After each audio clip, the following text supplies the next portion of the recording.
Okay, at the top of the hour, the Treasury auctioned off $24 billion worth of 10-year notes, which actually yielded a whole lot stronger demand than anticipated. Now, normally an auction like this is considered business as usual, but today's offering, according to a lot of analysts, takes on a special significance. Bond markets now sold off for 7 consecutive days as investors grow more fearful that inflation is rearing its ugly head, a concern apparently not echoed by Fed Chairman Ben Bernanke in his Capitol Hill testimony earlier today.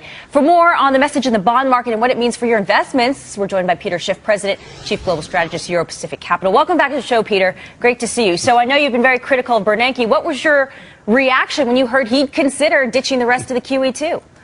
Yeah, well, first, I was watching his testimony, and it was very easy to tell when he was lying, because his lips were moving.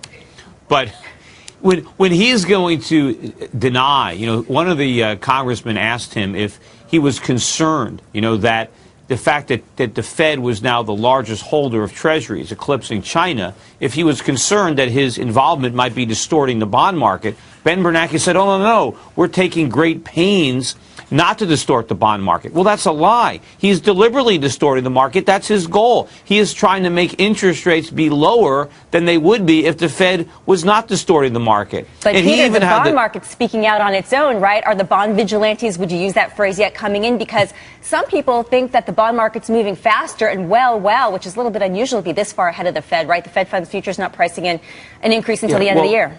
Well, he is closing his eyes to remain blind to inflation.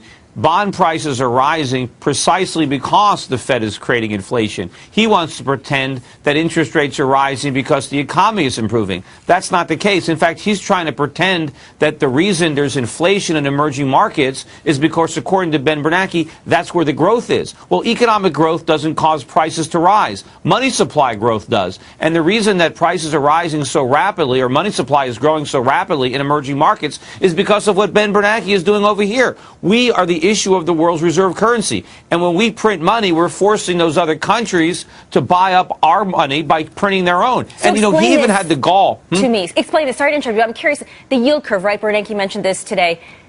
It is as steep as it's been in a whole long time. So why in previous cycles that's been significant, that we're in the early stage, the nascent stage of a strong economic recovery. So why is it different now? Well, or inflation. In fact, if you look at where the 30-year yield is right now, it's about where it was on average between 2001 and 2007, when we had 4 or 5% unemployment. So if 30-year interest rates are the same today as they were when unemployment was less than half of what it was now, I don't think rates are rising because the economy is so much stronger than it was in 2002 or 2003 or 2004. I think it's because there's a lot more inflation in the pipeline and because there's such a huge supply of government bonds. Ben Bernanke actually stated, and you go play the tape, he said that even if you just look at food and energy, that food and energy prices are only rising by 1% a year.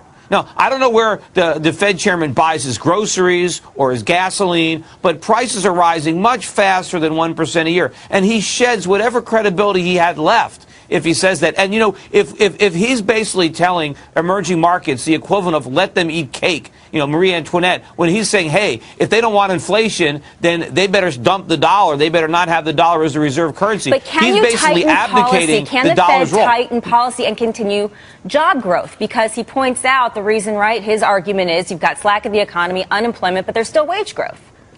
Well, but we're not going to create jobs by creating inflation and debasing the dollar. We're ultimately going to destroy jobs. Yes, it is true, if the Federal Reserve did the right thing and raised interest rates, we would have an economic contraction. Some people would lose their jobs, but those jobs have to be lost. We have to restructure this economy on a sustainable foundation. We need more savings, we need more investment, and we're not going to get that with 0% interest rates. We're not going to get that if we're flooding the world with money and Americans are going around spending it, and that's why buying you like things gold, they can't afford. Right? Gold, gold, gold. Peter's shtick, right? You love gold. Gold prices going up. Still, right? How high? Well, gold prices are the way you protect yourself from what Ben Bernanke is doing. If you have a Fed chairman that's deliberately debasing our money and lying about the consequences, you protect yourself by owning gold. What's more fun than a conversation with Peter Schiff on a Wednesday? Paying attention to what I say and acting It's great stuff. It's a lot of fun and very informative. Peter, thanks as always. Thanks, Lord. 2 huge gold coins over his right shoulder too. Some indication. I got one too. All right, you stole it from. I did.